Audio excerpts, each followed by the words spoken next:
The late morning sun beat gently down over the quiet streets of Asheville, North Carolina. It was one of those late spring days when the air held a soft warmth, and the trees lining the road swayed with a slow southern rhythm. Officer Jacob Merritt leaned against his cruiser parked on the corner of Maplewood and 6th, sipping lukewarm coffee and watching traffic roll by. He'd been with the Asheville Police Department for nearly 14 years, long enough to know that in this town, action came in small doses. A bar fight here. A noise complaint there.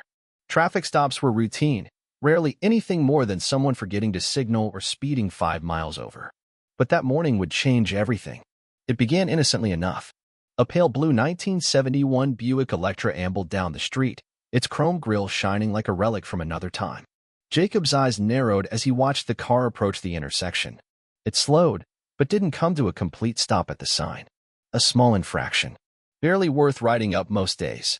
But something about that car made him glance twice. Maybe it was the impeccable condition of the bodywork, the glint of old-school polish on the fenders. Or maybe it was the way the man behind the wheel sat, upright, calm, with a quiet kind of dignity. Jacob slid into his cruiser and pulled out behind the Buick. The red and blue lights flicked on. No siren. Just enough to signal a routine stop. The Buick pulled over without hesitation. Jacob stepped out of the cruiser, adjusting his utility belt as he approached. He glanced through the window and found himself looking at an elderly man with silver hair peeking from beneath a beige fedora.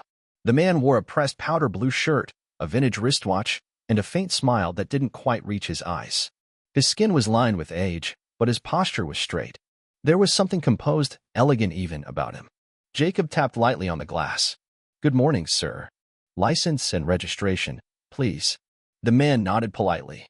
"Of course, officer," he said, his voice steady, low, and warm like worn leather. He reached slowly into the glove box, retrieved a brown leather wallet and a small folder, and handed them over. Jacob took the documents and stepped back. His eyes scanned the license automatically, expecting the usual. A name, a birthday, maybe a registration address that didn't match the plates. But he stopped cold. Leonard R. Holbrook. Jacob's breath caught in his throat.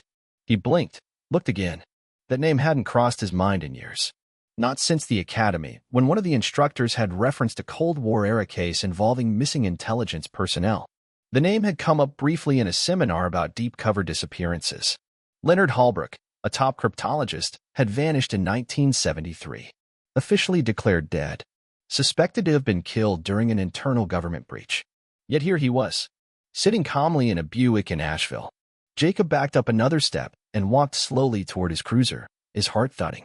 He set the documents on the dashboard and tapped into the police records system. Maybe it was a coincidence. An old name. A similar ID. The computer pinged. Leonard R. Holbrook. Status: deceased. Federal suspect. Classified clearance: Omega 7. Cold War asset. Do not engage. Contact DHS immediately. Jacob froze. His pulse pounded in his ears. He looked at the man through the rearview mirror, now quietly watching him with a faint, knowing expression. The radio on Jacob's shoulder crackled violently. Unit 2 to 7, do not engage. I repeat, Officer Merritt, do not engage the subject. Return to your vehicle. Await instruction. Jacob's fingers curled into fists. Dispatch, clarify. You're telling me not to make contact with a deceased suspect? Static. Then another voice came through. One he didn't recognize. Officer Merritt, this is Chief Donnelly. Stand by. Do not attempt to arrest the driver. Captain Melrose is en route to your location. He looked again toward the Buick. The man gave a small shrug and rolled down his window further. You just found something you weren't meant to, didn't you, son? Jacob hesitated, then keyed his radio. Captain, I need you at Maplewood and 6th. Right now. 10 minutes later, Captain Adam Melrose pulled up in an unmarked department vehicle. He didn't speak as he got out. He didn't even glance at Jacob. Instead, he walked directly to the Buick. And then, without hesitation, he stood at attention and saluted. Welcome back, sir, he said quietly. Jacob stared in disbelief. Holbrook stepped out of the car slowly, favoring one leg. He gave a nod. Captain, it's been a long time. That moment unraveled decades of silence. In a secure briefing room later that afternoon, Leonard Holbrook told his story. He had worked for a top-tier intelligence unit under a Cold War division so secretive it didn't even have an official designation. His job was deciphering Soviet signals and intercepting deep transmissions. But in 1972, he discovered a breach. Someone inside the agency was leaking code paths to foreign operatives. He compiled evidence, prepared to go to his director. That's when the threat arrived. They knew, Holbrook said softly. Before I could act, someone set me up. A false trail, planted files, and suddenly I was the traitor. I had two options: run or die. With the help of a few loyal friends, he faked a fatal car crash in Colorado. A body was swapped, DNA falsified, and Leonard Holbrook ceased to exist. He became Everett Kane, a private antique dealer in Missouri. Then Robert Leland, a landscape artist in Utah. Dozens of identities, never staying in one place more than a year.